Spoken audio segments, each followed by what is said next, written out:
Thanks for tuning in to the World XP podcast. If you're enjoying the content, please remember to drop a sub, drop a like, and leave your thoughts down below in the comments. With that, we will see you guys in the podcast. Welcome, Jeorgio, to the World XP podcast. I had a shout out to Rich, photographer. If you haven't watched that episode, go watch it. But Rich gave me your info, said, I know this guy that plays for Syracuse, and he also plays for the Macedonian U21s. And I was like, send him my way, please. And now here we are. Welcome, dude. It's nice to have you. Thank you. It's nice to be on here. I appreciate it. So, for those listening, I can go down the list of accolades because I'm sure I'll forget one. But right now you're at Syracuse and you're playing. And then what else are you up to? Nothing really, just, focusing on school when I'm off the field. When I'm on the field, just focusing on getting to the next level pretty much is my main focus. Fair enough. So we'll start with the Macedonia stuff because that's the stuff that for me is most intriguing. So you this summer got called up for the Macedonian U21 camp. And for those listening, the senior schedules and the U21 schedules are not on the same calendar cycle. So the Euros just happened last year, but right now the U21 squads are doing their qualification. So you were in the camp for the U21 Euros. Kind of walk us through how do you even figure out that, how did they find you? And then two, what's the process like? Because you were born here. So walk us through that sort of process of getting discovered, and then how does that work? Yeah, so I kind of just jumped on an email one day and got an email from them and was just kind of surprised, wow, is this really them or is this some sort of fake email? And then I had dug up my highlights from last fall with Syracuse and some of them in the spring, and just put them all together in a video. Made it up, took my time, made sure it was professional, sent it over to them, and just said, all right, there's nothing really I can do at this point. I gave them what I had, and they loved the video, and they said they just wanted to see me in person and see what I can do with the team and stuff like that. So that's how the opportunity really started from there. Very nice. So then I guess you get there. So then walk through. So they like the video, and then what? They send you the itinerary, and then is it on you to get over there? How does it all work, right? Because a lot of myself and a lot of people listening who even enjoy soccer, right? The most that we would have played is a USL2 type level, never going into a national team camp, regardless of senior or U21s or anything. So just walk us through kind of the entire process from they send you, okay, be here at this time, and then go for what happens? Yeah, so we kind of just got sent the dates, made sure that they were fitting my schedule. I had to let, of course, my USL2 coach in the summer know that I was going to be gone for, an X amount of days. But within that schedule, as far as, a personal story for me, I had never been over there, and neither has my dad in 45 years. So it's been, quite a long time for my dad seeing our relatives that are over there. And for me, that was the first time. So we wanted to, go over there, kind of relax, go see some family, go see, other parts of the country. So we booked our flight a little bit early, got there, hung out with family for about a week, did some training on my own with another coach that we had met through my family. Made sure I was just getting some final touches ready before I got into the actual camp. So then after about a week, hanging with my family, went to Greece for a little bit, came back. We drove, it was about a 2-hour trip into the capital of the city, or of Macedonia. And that was where the actual training center was held. So we got to the hotel there. The team and everything was there for meals, training, bus to and from the training facility and everything. And then that was really it. So you just basically kind of locked into this camp for 2 weeks or so? Yeah, 2 weeks. And you're just is get up, eat, train, gym work, lunch, meetings, just for 2 weeks, basically. Yeah. Yeah.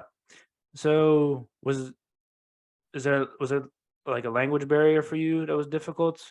Yeah, for me, it was extremely hard. It was my first time ever, experiencing something like that where I have no idea what is being said, nor could I really ask somebody like what was going on because I mean they spoke English, but not like to like a certain extent. So it was Yeah. even explaining the drills was just like completely like above their English level. So I kind of just sat in the back of the line for like the first couple of drills, let it play out and like watch and learn. And that's how I really survived throughout the whole 2 weeks. Yeah. That's definitely also what I would do. Like Yeah. when we were in Mexico, or so the how the Mexico trip kind of came was one of the scouts from a Division II team came up to like the Northern Virginia area and ran some of our sessions for this was like during COVID, so it wasn't a real team, but it was basically like a group of guys that were either out of contract or looking for an opportunity. And somebody had a connection with a scout down there. He came up here for like a month and ran our sessions. No barely and like no English whatsoever. And like I know Spanish enough to like get by, but some of the other guys just like the same thing, wait at the back of the line, like to try to not mess it up, and Literally. then get yelled at and then do sprints. Like you don't need to know the language to know if somebody's telling you to do sprints because you messed up. Yeah. So Just kind of try to survive as much as you can. Don't be the one that messes everything up, and you should be all right. no, exactly. So how was it run different from like a USL or like a college environment? Like, because obviously when you're in college, right, you've got a similar sort of schedule, except you like add in classes and homework and stuff. But how is it run from like walk through some of the differences between that environment, like the national team camp, and then like a college or a USL environment? Yeah, so for me, as far as the soccer piece and like structure wise, it was almost identical Hmm. as to what I'm used to here at Syracuse. Getting out to the field kind of on your own time, get yourself prepared, juggle a little, mess around, have a little laugh, and then usually is into some stretching, some small sided like passing, just get your legs moving. And then it was usually into some sort of possession drill or like numbers up sort of scenario. And then from that was like small sided games. So from what they did there to what we do here at school and even with Syracuse was almost identical. So there was nothing new for me there. But I would say the biggest difference, like, and this doesn't even have to really do with on the field sort of stuff, but almost all of them were on professional contracts, is what I found out from one of the Mm. assistant coaches. So, like, as here, where, when you go to college, you get paid 1 cent, your eligibility's done. Like, there's no eligibility, there's nothing you can do about it.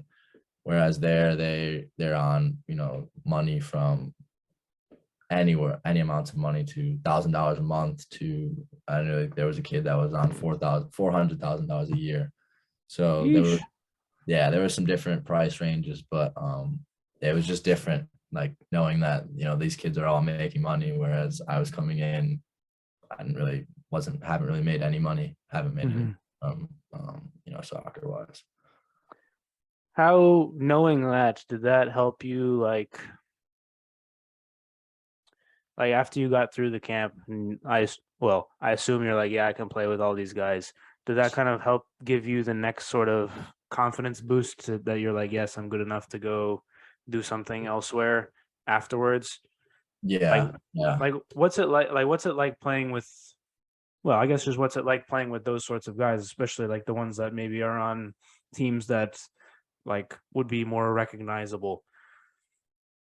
Yeah, it was definitely an experience, but for me personally, like knowing that, I can go there and more than hold my own is a decent confidence boost. Coming here, you battle for a MLS contract while you're in college and confidence is everything. You have half a season to play, just prove yourself that, you belong at the next level.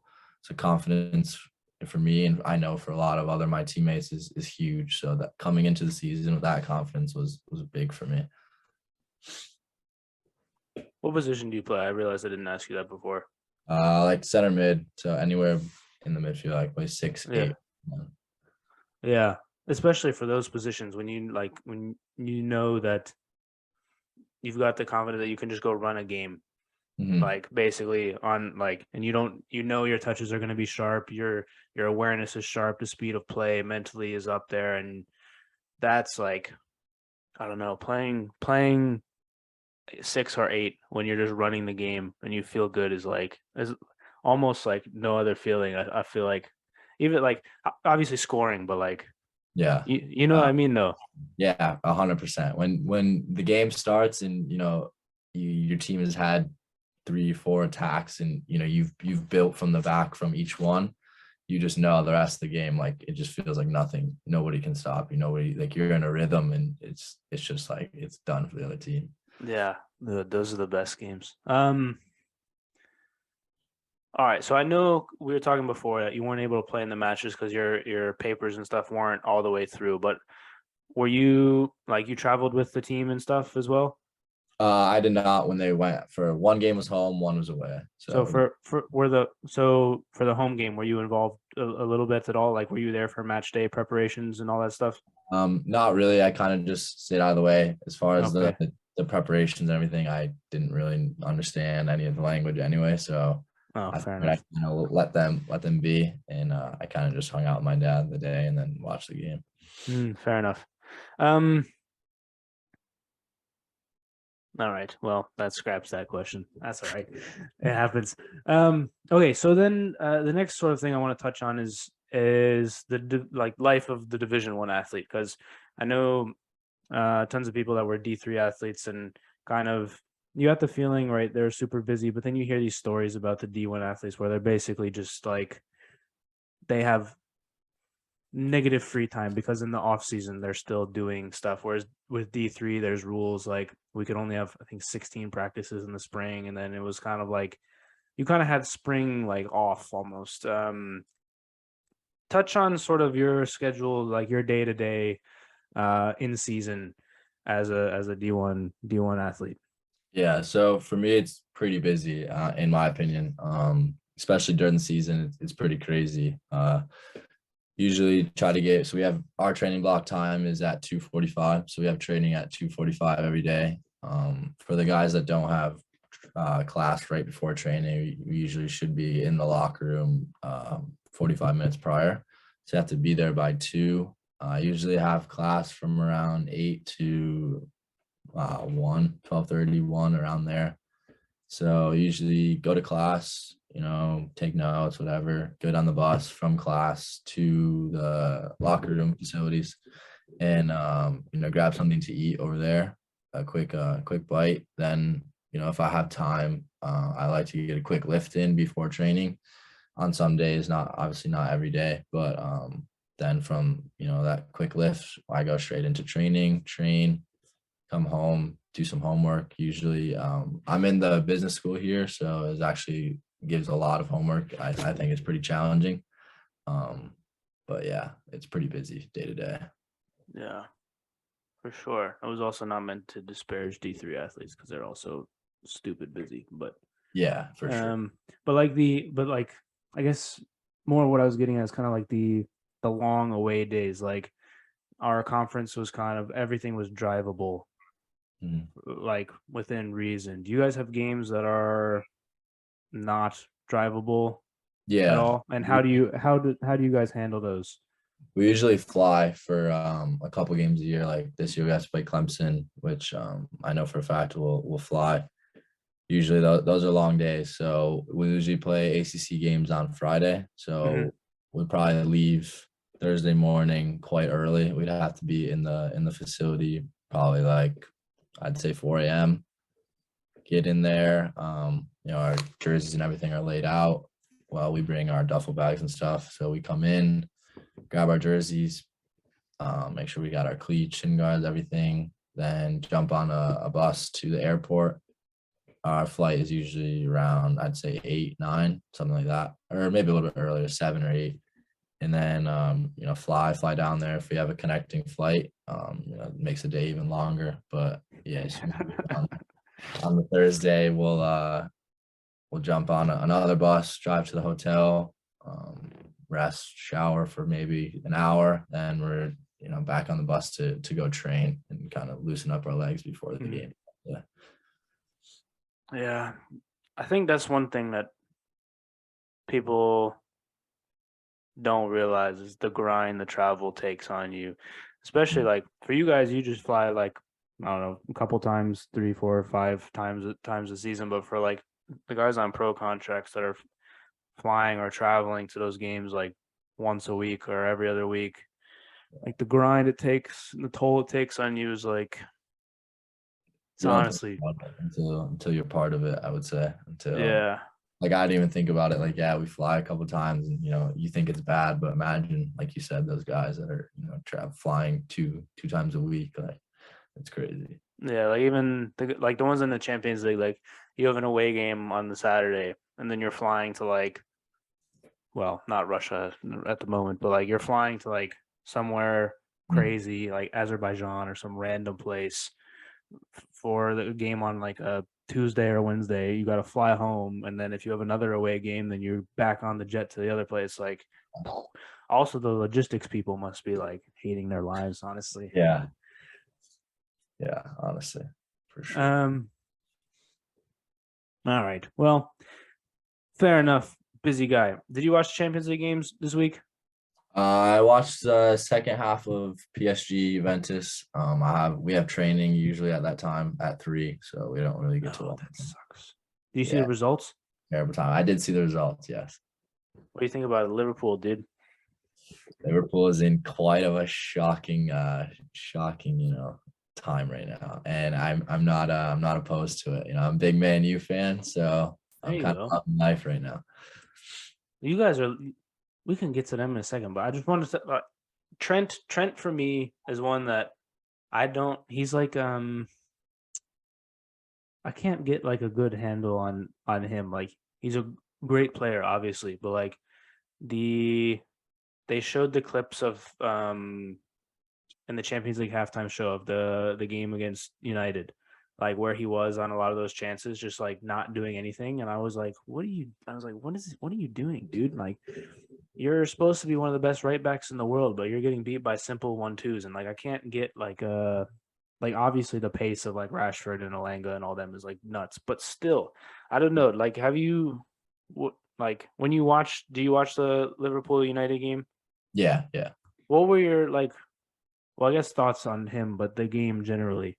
Yeah, for me, I'm not the biggest fan of Trent. I like you said, he's a fantastic player, but his offense is unbelievable, and nobody can question that. But on the defensive side of the ball, I mean, he for me he's a liability. Whoever they're playing against just tends to attack down his side. And during the Man U game, I didn't think he got like specifically exposed, but there was times where you could have pointed him out and just been like, why were you there? Yeah, there was one the 1-2 that Alanga gave the assist to Sancho's goal. Like Mm, it looked like he just didn't move. yeah, And it's like, what do you do with a player like that? If you're Klopp, like what do you do? yeah, Right? Because you like how do you hide him better if if like you guys don't have the ball? I have no idea. Like I don't. I've been asking people, and people seem to have no idea. no idea. Yeah. What would you do if you were Klopp with him? I don't know. I mean, his attacking side of the ball is so good that like there's no question of does he play or not. But maybe invest in a better right-sided center back to cover for him on that side. Or you can play your cards and change Van Dyke over there. He's he's another one that is extremely good, but Yeah, he needs some sort of cover, I think, in behind him. yeah. Say Kanate was supposed to be that, and then Gomez is always injured. Yeah, I don't know. I actually do rate Konate. I think he's good. I Yeah, think he's good. I do as well. He's just always injured as well, Yeah, and he makes some stupid decisions occasionally. yeah. I don't, but I mean, all right, let's move on to United. Anthony, $100 million signing. Um, Thoughts on him at especially on his debut, but and then I guess thoughts on the team as a whole, where it's going, where I don't know. I'm just looking for like conversation on what's going on because a lot of people are, I feel like, very reactive. Like after the Brentford game, everybody's like, "Get Ten Hag out." It's like, dude, Yeah, chill yeah. out. Like give him some time. Yeah, Yeah, I mean, we started obviously, we started in the mud. I mean, I didn't think we were talking about relegation here, but no, we turned it around. I think the signings we made are, I think they were pretty good. Casemiro is one of my favorite players, like defensive mid, just gritty. Like he'll no matter what, he's gonna take you and the ball. And like I know he's getting old, but we need somebody with experience in there and somebody that can like demand, like take control. I feel like he was perfect signing. And then Anthony, obviously 100 million is quite crazy for, somebody that hasn't proven himself in the Prem. But I mean, I guess he has proven himself in the other league in Holland, but as far as the Prem, he hasn't really done much. But yeah, for me, Casemiro was a big time signing. I love it. I don't even think like 30 is not even that old anymore. Like with the load management, with all like the stats and the tracking. Do you guys do that at Syracuse as well? Have all like the GPSs and everything? Like I feel like 30 is not even that's like it's not even that old anymore, especially for a 6. Like because he's not like he doesn't have to cover as much of the ground as like McTominay would, and especially if United starts to have a lot more of the ball, like. You'll have him for like 3-4 years, I think. I think Malacia was probably like I wouldn't say your best signing, but like most important maybe. Like I think maybe you could have done like Anthony's the most expensive, but I think probably Casemiro is the most important, and then Malacia is the second one, and then Martinez, and then Anthony in order of like importance. Because I think. I don't know. What are your thoughts on Maguire generally? I hate Maguire. I think I'm so glad that we bought Martinez, and the first couple games we weren't even giving him a sniff, and Malacia to be fair. But after that we figured it out. We threw them both in there, and they both excelled in their spots. So like with Varane, like last year before you bought Martinez, what would have been your preferred center back pairing if everyone's healthy and playing well? Anybody in the world? Anyone that you guys had on the team? Oh, okay. Honestly, like we had no better option. Personally, I would have went Varane and Bailly. That's what I would have done as well. I do not rate Maguire at all, but yeah. That's what I would have done as well. And I don't know. I didn't watch enough of United to like know. Like when I watched him, he always seemed to play well, and then he would get caught in like a situation where. If you like go back like 5 or 10 seconds, like somebody else did something stupid, and then he was doing like last ditch stuff, and it made him look bad. That's why I think the Malacia one and the Casemiro one were more important than the Martinez one. If you guys are like, I don't know what was with United fans thinking Bailly was trash all the time. Like, was he or like? Personally, I didn't think so. I mean, if we're gonna call him trash, we got to call Maguire. I don't even know what to call him. If we're gonna call Bailly a fridge. yeah. Maguire's caused us way more problems than Bailly ever has. 80 million for that guy. I couldn't believe when they were saying Chelsea was gonna buy him. I was like, please take him for free. Take him. We'll give you money for him. That's insane because he was so good at Leicester. Was he at Leicester? Where was he at? Yeah, Leicester. Yeah, he was good there, and then he's also good with England. Mm-hmm. And then I said when you guys bought him, I remember saying, "This is not going to work because he's not good like in a high line. Mm-hmm. He's better like when Leicester would sit in and then just lump balls over the top to Vardy. I was like, he's good at that. But, like this is not going to go well for you guys." And then it didn't. So you're right. You're extremely I mean, I think everybody saw that one coming, to be honest. It wasn't just me. Yeah. Do you watch the Arsenal game this weekend, Arsenal United game this weekend? What were your thoughts on the game? I thought Arsenal actually played quite well. Yeah, I thought so as well. I thought there was no way that we were gonna, pull out that win. As soon as they tied it up, I was like, this is gonna be a long, there was like 25 minutes left? Yeah, something like that. 25 minutes. But they pulled through. They played really well. They dealt with the pressure, and They end up getting 2 more on top of him. So Yeah. it's I great. think it's good that Rashford's coming back into his own, Yeah. and that's an important one for sure. Because if, like, on paper, if you look at the qualities of like the front three that you guys could field, whether it's Martial, Rashford, Sancho, Anthony, Alanga, Ronaldo, obviously, Yeah. like that's a lot of options. Mhm. Then you Exactly. just need to have not McFred to like put it like put it together. I don't know. It was do you I never understood why the signing of Casemiro took so long because it always seemed like that was the last piece that you guys needed. Yeah, we needed somebody in the middle. I think we were banking on De Jong. I think we were banking on him heavy. The Well, whole even like the last like 3-4 years yeah, before De Jong, I was like, why is there no like yeah. I don't know. I agree. We always needed somebody that was in there. Just you always need one of those guys that's just gonna smack somebody in there. Yeah. What are your thoughts on McTominay? And the reason I ask is because like I don't actually think he's as bad as the criticism that he gets. Mhm. I think like he always gets game time, regardless of who the manager's been, whether like Mourinho or Solskjaer or Ranić and now Ten Hag. Like he's getting game time under all four. So like there has to be something there that like I don't know. Like what are your thoughts on him? I agree with you 100%. I think he gets bashed for no reason. I mean, he does. He's inconsistent for me. Some games, you could be like, wow, like, he could be a really important piece of the team, and then other games, it's like he's just missing. Like something about him is just a little off. But for me, yeah, it's just his inconsistency. Otherwise, I think he's like when he's on, he's on. He's very Mhm. good. And Yeah. It's like I don't know if he's quite at the level where he can like run a game, but like if you put him next to like the Ericsson McTominay partnership on paper makes loads of sense. Like you let McTominay do all the like the covering all the ground, putting all the tackles, and then just like give it to Ericsson and yeah, let him run the game. Um, I don't know. It seems to be working. I think after you guys got the Liverpool win, and then was it Southampton after that?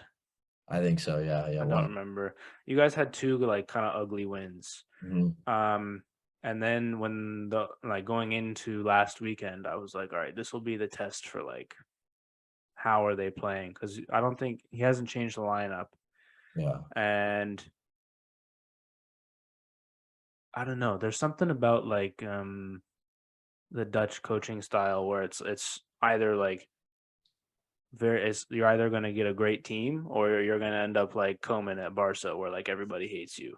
yeah. And I felt like with Ten Hag that once he got his like because the talent he's got, they can play the way that he wants to play and execute.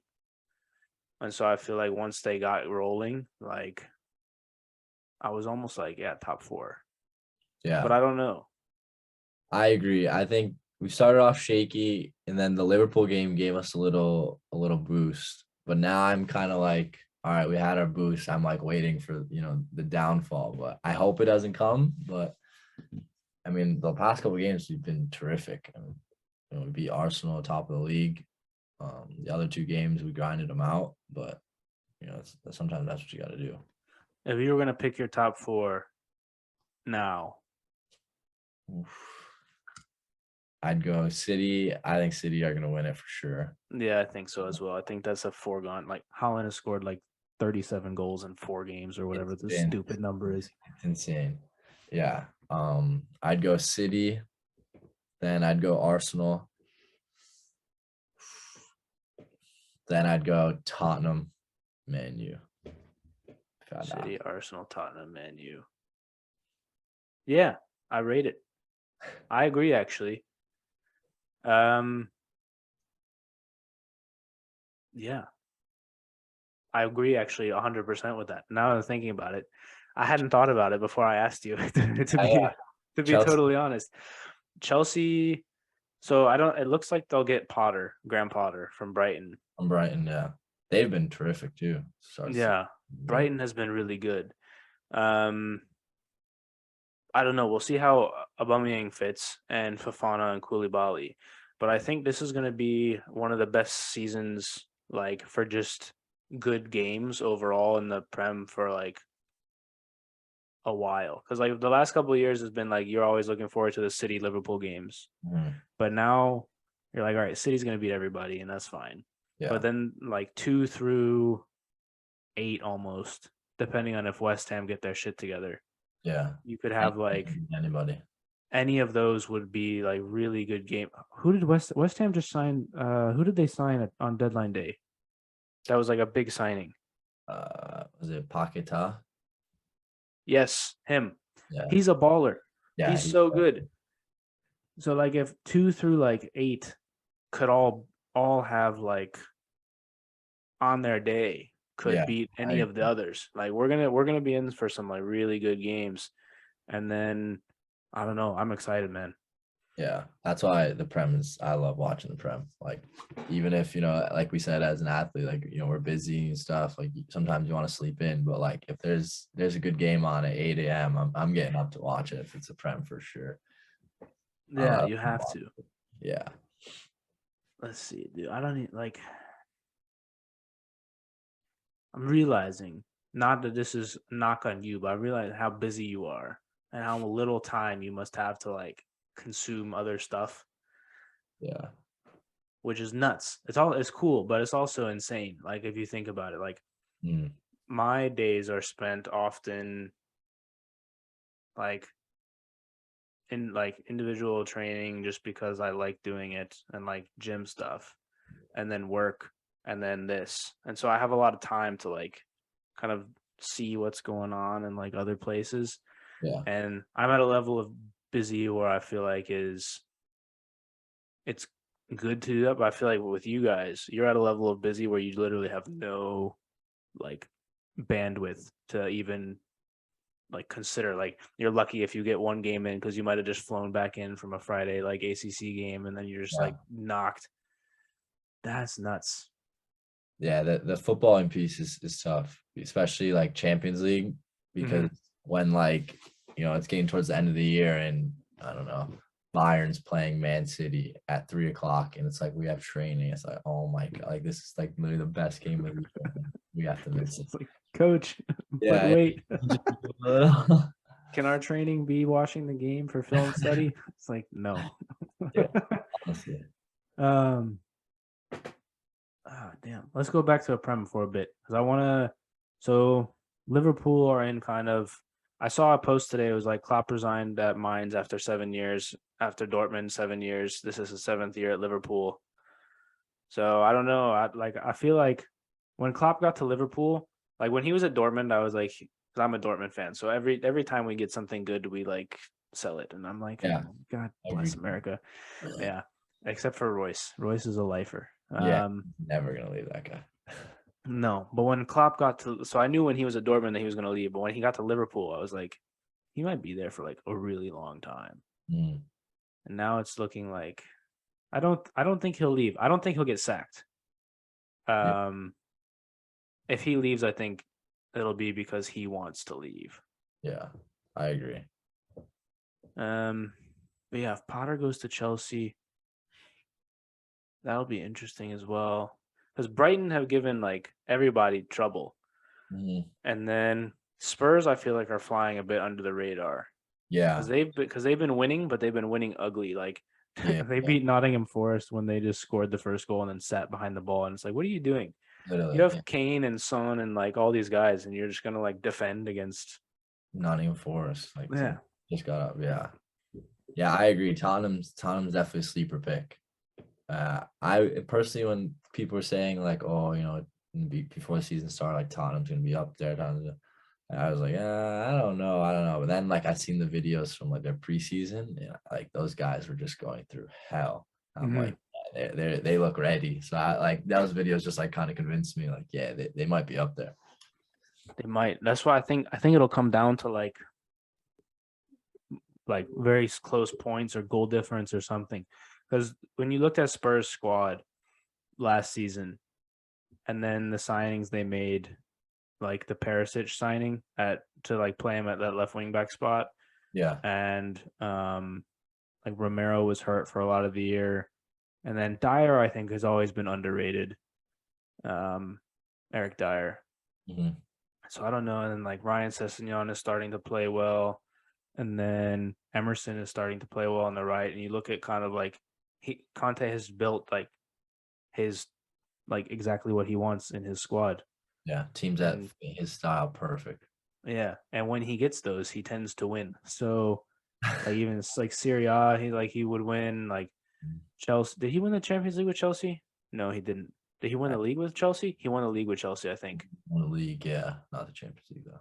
Yeah, was that I think the year after Leicester won? I think he won. Yeah. Hmm. Anyways, but he wins basically when he gets what he wants, and now he's got what he wants. Yeah. And so you can't really count them out either, right? They got the draw against Chelsea, which at the time looked like a great result, and now it's like Yeah. Chelsea's been Yeah. not great. That was one of Chelsea's best games so far this year. They look like a It real team. was, yeah. That's Yeah. when because everybody was like Chelsea looked like they're supposed to look. Mhm. Spurs scraped the draw. Yeah. Like that was how that was how it was supposed to go. And then Spurs have been winning, and Chelsea have not. I agree completely. Football's so weird, dude. So weird when you have like Man City dominating. Who they lost to Crystal Palace the other day, was it? They drew, I think. No, They no, drew. no. They were down two. I think they were down 2-0, and then they Oh, won you're right. 4-2. There was Um, somebody the other day that they were playing and they were like they just had all the ball, but they ended up like losing. And I'm like, I thought nobody was gonna beat these guys like all year. I don't think they lost yet, but yeah, that was the Crystal Palace game, and then they drew at Aston Villa, and then Like they drew against Newcastle. Newcastle, that was the game. Newcastle, yeah. Yeah. What are your thoughts on the Alex Isak signing at Newcastle and all that money? They could also be sleeper for like they could spoil some people's parties. Yeah, yeah. They look good that day against Man City. They look like a problem. I think Yeah. I think Isak's fantastic. He was good in the was it the Euros? Yeah. Yeah, he was really good in the Euros. He was causing everybody problems. So I think He's silky, man. yeah, he's lengthy as well. Just like a havoc. He just wreaks havoc up there. That was another Dortmund one that got away. We had him on the books when he was like 17. And then Yeah. we had like a buyback clause for 30 mil, and it expired last summer. And then they sold him for like 50 mil or whatever it was. And I was like, God bless America, man. Dortmund loves to get him out of there. I know we make being like if like the German clubs are owned by the fans, obviously, but like if you could invest in that club, like business wise, Yeah. we bought Sancho for 7 mil and sold him for 90. And we Yeah. bought Holland for I think it was like 16 or 17 mil, and then his release clause like 50. Ousmane Dembele we bought for like 20 and sold him for 100. Like we No know how problem. to we know how to make some money, man. Holland for what was it, 65 million you said? It's Yeah, just something like that. is insane. The It's a fact that bargain. yeah, it really is too. It's unreal. Were you in the I don't know if he'll fit the style camp or he's going to score 800 goals camp? I was in the 800 goals camp. I said I disagree with whatever anybody's saying. I mean, when you have De Bruyne behind you and you know somebody that works like Holland does and just gets into spaces, like you just know he's gonna score and Yeah. a multitude of goals. It was I saw those like posts and I after watching him at Dortmund for like the 2 years he was there, I was like anyone who says otherwise is absolutely insane. He's going to score like he's gonna score so many goals because Dortmund is like we make average strikers look good. Like I don't know if you remember when Paco Alcacer was there Mhm. and Batshuayi was there, and then they both got big moves afterwards, Yeah. and then they've been crap since. Yeah. It's like when Holland is scoring, I think he's got 24 goals in 20 Champions League games, and he's like 21 years old. He's still so young. Yeah, Yeah, it's with De nuts. Bruyne behind him, I don't see anybody, being able to stop them too. No, no shot. It's like Unreal. not even with like even in the Community Shield that Liverpool won, like he was giving Van Dyke problems. And Yeah. Van Dyke for me, like he's not been the same after the ACL for like he's mostly the same, but like he for me might be not like best defender ever in terms of like career, but if you take Van Dyke at his best game ever, I Yeah. think he's probably the best center back Yeah. ever in terms of just like ability. Mhm. Yeah, no, he was unreal before he got injured. It was nobody was like they were like afraid to go at him because it was just like lose no matter what was happening. He was just gonna take it. Yeah, there are clips of like him, Mbappe running at him, and then Yeah, just like jogging. yeah. You're not going to jump on the Van Dyke is the best center back in the world train, so I can't clip that and say Macedonian U21 player says Van Dyke is best center back in the world. I'm a big Ramos guy. I think That's fair. Ramos is good, man. yeah, Ramos is one of my favorites. What were you always central, like center mid, like type player, Yeah, like growing up? when I was a little younger, I was kind of a winger, but we realized I don't really have the pace to be a winger, so and I just sit in the middle and do my thing in there. That realization slaps you in the face, doesn't it? Yeah, When you yeah, jump up the level and you try and run past the wing back, and you're like, nope, can't do this anymore. yeah. You can't hit it around left and run around right, and Nope. yeah, it's not gonna work anymore. Who are your favorite players growing up? For me, me and my dad. My dad took me to the soccer field when I was like 3 years old, and we started. That's when I like fell in love with the game, and then after that, he's like, all right, like he started playing. Let's watch soccer a little bit. So first game I ever watched was Man U. Was when Ronaldo was like, obviously I don't even know how old he was, but he was really young. He was like coming on, and he was just dribbling everybody. And from that day on, Ronaldo's been my guy, no matter what. So I was always a Ronaldo guy from day one. Yeah, so if I was going to say Messi, Ronaldo, you take Ronaldo? Yeah, any day of the week. Why? For Make me, you defend it.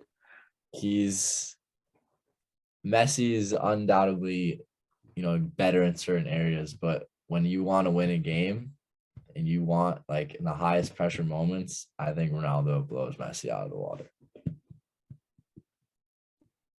It's fair. For me, that's my biggest argument is when when it comes down to you need to win, who you want, I'm picking Ronaldo. That's fair. I would say my only sort of like I respect both, but I'm a Messi guy generally. Yeah, I would say often Messi would not let it get to the point where you need to pick one of them to win you the game. true. That's a valid point. I don't That's know. valid. I don't know, man. Messi's like, dude, he's like an alien, bro. Like Yeah, some of the like when here's the reason for me more broadly is like when I see Ronaldo do something nuts, it's like you can say, at least for me, I'm like I can see how he would do that, like how he would come to that decision, or how like I can't replicate it athletically or anything like that, but like yeah, I can see how like where that is. And with Messi, I'm like, how did he even see that? And that's for me kind of where I separate the two, if that makes sense. yeah, So sure.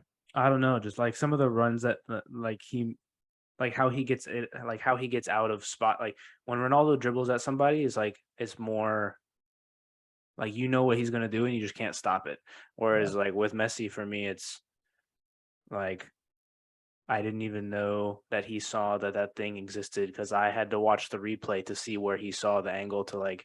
yeah. And for me, that's the part. But I don't know. Like both of them are just amazing. I honestly have to just think like it's a fun debate to have, but I think we're just so lucky to have both of them play now because you can argue that they're 1, 2 greatest all time Yeah, playing at 100%. the same time. It's funny when I was younger, I like you said, the argument is always there. You're always gonna have it. And with my teammates, I was genuinely convinced that Messi sucks. Like I hated Messi when I was younger because of that much. So, but as I've gotten older, like I've just realized like this guy's like unbelievably good. Like he's just so good. But when I was younger, I was convinced he was literally bad at soccer. And it was just like crazy to like look back. That's hilarious. I should have known you were a Ronaldo guy. You got the Ronaldo 9 shirt hanging up in your Yeah, right in the like. back. Yeah, it's the I think he only wore it for one season, right? Hmm. Yeah, that you might be able to sell that for like a butt ton of I, money. I know. Hold on to it. Yeah, all the decoration I got in my college room, I got to keep it up there. Yeah, for sure. Ah, damn. All right, I got one more question, and I'll let you go. Sounds good. World Cup. What are your thoughts on the World Cup? Both on if you want to touch on like the more we'll call it the political aspirations you can, but also if you don't want to get in trouble, I totally understand that as well. And then just generally who you got winning, dark horses, players to watch, Yeah. all of it. As far as US, I think we're gonna have a good World Cup. I think we have a super young team, which is the only like sort of backlash against us is that we're so young. But like talent wise, I think they're there 100%. You got your boy from Dortmund, Jeorgio up front. He's a Yeah, if man. he's not injured. Yeah, if he's not injured. And then I think McKinney in the middle is unbelievable. I think how he plays will determine how we do. So yeah, he's a big factor for me. But as far as winning it, I don't know. I can't see people beating Brazil. I think Brazil is gonna have one of those years.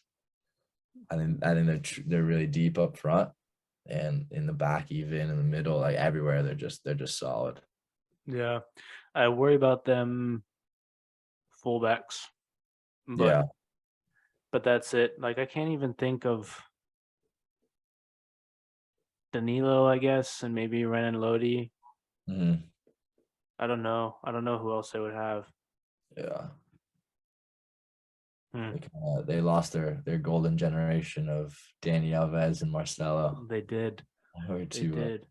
Hold on. I'm missing somebody, and somebody's gonna tell me that I'm stupid. So I'm looking this up right now. I'm looking it up on FIFA because that is exactly how. Just look up the best Brazilian fullback cards, and that'll tell you. All right, give me your like top four. Give me your semifinals. Like it doesn't have to be possible or not because I'm not gonna be like, oh, I can't believe they're on the same side of the bracket.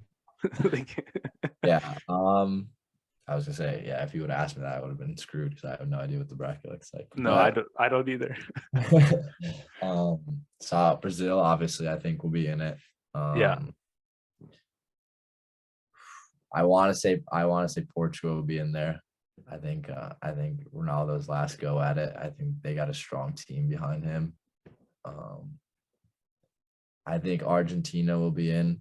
I think they're very good as well. Obviously they got Messi. And yeah, then for me, a sort of a dark horse would be Spain. Not as much a dark horse, but people have been counting them out ever since their golden generation of the Euros and the World Cup back to back. But I thought in the last Euros they were slept on. I thought they were really good, and they have all the same guys coming back because they're so young. So I think they'll be yeah. good. If they find a striker that's not Morata, I think they'll be good. Um, Ferran Torres, I think, has his moments, and then I feel like Pedri and Gavi are gonna be the next Xavi and Iniesta. I know it's like super early to like say that, but when I watched them play, is Gavi still 17 or is he 18 now? I mean, I either way, Yeah. yeah. To get to like be playing the games that he is for Barcelona at that age, like when I was 17, I was like playing video games and sleeping in too late. It's like not playing in Champions League games. It's like Yeah, Champions League, Euro, like it's insane. they're gonna be one, I think, 2026 that's gonna be they might be like favorites 2026. Yeah, they're just so young right now. It's insane. Yeah. All right. Well, I don't got anything else, and you're a busy guy, so I will let you go. Any last tidbits, things? Actually, one more short thing. Have you had are you gonna be a junior or what year are you? I'm a junior now, yeah. Okay. What sort of advice would you have for those trying to either play like D1 or kind of make it to the next level that you wish that your like 15-year-old self would have known? For me is, and no matter what happens, there's always going to be that next level will always be there. So, there might be some minor setback, but you can always get to that next level. I personally believe by working hard. There's 24 hours in a day. Like Kobe Bryant has come up with many, videos of him saying, if you wake up at 4 a.m., you can get 8 workouts in, rather than if you wake up at 8 a.m., you can get 3 workouts in. Obviously, that's Kobe Bryant. It's very unrealistic to wake up at 4 a.m. every day. But in some sort of sense, he's right. The harder you work, I personally believe, the better you're going to be and you can achieve anything. So that's my biggest thing. Fair enough. All right, man. I appreciate your time. It was a good conversation. I think it's good always to learn about like different experiences that people have. So I really appreciate it. This was great. Thank you for having me. For sure. All right, guys. Like, subscribe, DM me, buy these shirts, please, so I can get rid of the box in my car. And with that, guys, we'll see you guys next time. Peace. Yeah.